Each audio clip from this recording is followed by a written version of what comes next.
What is the Eisenhower Matrix? The Eisenhower Matrix is a simple tool for organizing tasks by urgency and importance. It helps developers decide what to focus on first, distinguishing between critical tasks like bug fixes and less pressing activities.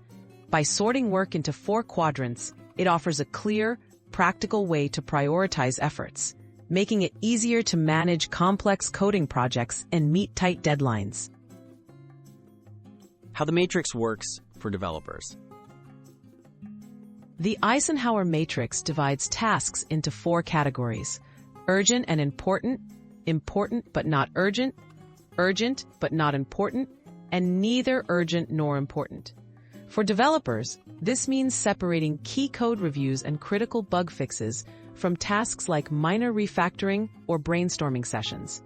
This visual organization helps ensure you tackle the most impactful coding work first. Prioritizing coding tasks and bug fixes. Urgent and important tasks for developers often include fixing production-critical bugs or meeting an imminent deadline. These should take top priority.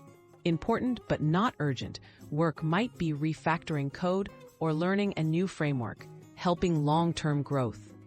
Recognizing where each task fits ensures you spend time where it truly counts, improving both productivity and code quality. Managing project deadlines effectively. Project deadlines often feel overwhelming. By placing tasks in the Eisenhower Matrix, you can better manage deliverables and dependencies. Focus on blocking tasks first, those that, if delayed, stall the entire project. Delegate or schedule less urgent or less important tasks. This approach streamlines workflows and reduces last-minute rushes, helping projects stay on track. Tips for making the Matrix work for you. Review your to-do list daily and categorize each task using the Eisenhower Matrix. Reevaluate as project needs shift or new issues arise. Use digital tools or simple grids on paper to keep tasks visible. Remember, saying no to low-impact tasks frees up more time for meaningful coding. Prioritizing well leads to less stress and better results in your developer career.